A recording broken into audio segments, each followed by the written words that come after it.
Hyderabad NTR stadium అధ్వానంగా మారింది. ఎన్నో సాంస్కృతిక కార్యక్రమాలకు కేర్ ఆఫ్ అడ్రస్ గా నిలిచిన ఎన్టీఆర్ స్టేడియం ప్రస్తుతం డంపింగ్ యార్డ్ ను తలపిస్తోంది. ఓవైపు వాహనాల పార్కింగ్, మరోవైపు చెత్త చెదారంతో స్టేడియం ఉండడంతో స్థానికులు ఆవేదన వ్యక్తం చేస్తున్నారు. ఇదే విషయానికి సంబంధించి మరింత సమాచారాన్ని మా కరెస్పాండెంట్ నుమాన్ అందిస్తారు.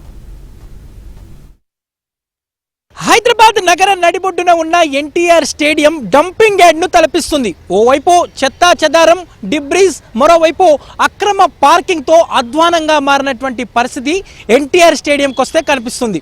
చెప్పండి, అసలు సిచ్యువేషన్ ఏంటి? అసలు ఇక్కడ ఇంత దారుణంగా మారింది. ఇంత పెద్ద స్టేడియం, దాదాపు 16 ఎకరాల విస్తీర్ణంలో హైదరాబాద్ నగర నడిబొడ్డులో మిగతా స్టేడియంతో కంపేర్ చేస్తే పూర్తిగా నిర్వహణ అనేది దారుణంగా మారింది. ఏంటి అసలు ఇక్కడ సిచ్యువేషన్?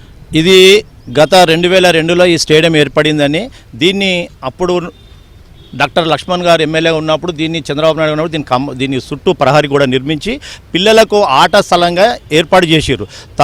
తర్వాత ఏదైతే టీఆర్ఎస్ ప్రభుత్వం వచ్చిన తర్వాత దీన్ని కళాభారతికి ఒప్పజెప్పారండి. కళాభారతి వాళ్ళు ఇక్కడ కళాభారతి కడతామంటే దాన్ని ఆ రోజు ఉన్న ఎమ్మెల్యే గారు ఆపి దీన్ని పిల్లలకు ఉండాలి, ఇంత మంచి కార్యక్రమాలు అవుతుంటాయి, సాంస్కృతిక కార్యక్రమాలు హిందూ ముస్లిం అనే సంబంధం లేకుండా అందరివి జరుగుతుంటాయి కాబట్టి ఇది ఇట్లనే ఉండాలని వారు అసెంబ్లీలో అడిగితే దీన్ని ఇట్లా వదిలేసారు. తదుపరి ఈ ప్రభుత్వం వచ్చిన తర్వాత ఇక్కడ ఒక చెత్త డంపింగ్ యార్డు వాళ్ళు అఫీషియల్గానే ఇచ్చినామని చెప్తున్నారు. మేము దీన్ని కార్పొరేటర్ గారితో కూడా కౌన్సిల్ అడిగిపిస్తే ఇది అఫీషియల్గా మేము ఇచ్చినాము, ఇక్కడ వేసి ఇక్కడ నుంచి తీసుకెళ్ళి మేము అక్కడ వేస్తా అంటారు.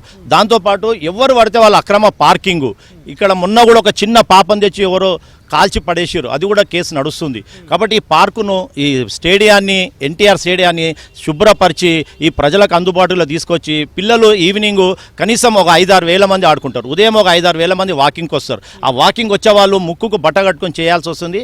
ఇప్పటికీ చాలా అంటే చాలా నానా విభసమే. దీనికి సీఎం గారు ఒక మీటింగ్ పెట్టినట్టు కేసీఆర్ ఉన్నప్పుడు 5 గేట్లను తీసుకెళ్లి 11 గేట్లు చేసిండు. ఆ గేట్లు ఇప్పటిదాకా కూడా రిపేర్ చేయలేదు. కాబట్టి దీన్ని వెంటనే ప్రభుత్వం స్పందించి దీన్ని మళ్ళీ పునర్వైభవం తీసుకురావాలని ఇక్కడ స్థానికంగా చెప్పండి. ఏంటి సార్ ఇప్పుడు మీరు చూస్తున్నారు కదా, ఇక్కడ పరిస్థితి సిటీ సెంటర్లో ఉన్న ఇంత పెద్ద స్టేడియంలో ఎంతో శృంగారంగా ఉండవలసిన ఈ స్టేడియము మొత్తము చెత్తకుపలు వేసి పెద్ద దుర్వాసన లేపి చుట్టుపక్కల వాళ్లకు రోగాలకు దారితీస్తుంది. ఎవరో వచ్చి పోసిపోతున్నారు, ఎవరో వచ్చి చేస్తున్నారు. ఇంత సుందరి రోజు ఎంతోమంది పిల్లలు ఎక్కడి నుంచి వస్తుందన్న ఎవరు వస్తుందో తెలియదు, ఎక్కడికి వస్తుందో తెలియదు. కానీ రాత్రి పోసి పొద్దంతా పోస్తలేరు. రాత్రి పూట పోసినట్టు నేను 2 సార్లు చూసిన. రాత్రి పూట పోసిపోతున్నారు. కొంతమంది ఆపిరు కూడా, ఆపినా కానీ వాళ్ళని బెదిరించిపోయడం జరిగింది. ఇక్కడే కాకుండా చుట్టుపక్కల మొత్తం చూడండి, స్టేడియం చుట్టూ చెత్త కుప్పలే, బిల్ సీసాలు, మన ఇళ్ళలో వేసిన బొంతలు, పరుపులు, మెత్తలు, పాత బట్టలు చండాలంగా చేసి పడేసేస్తారు.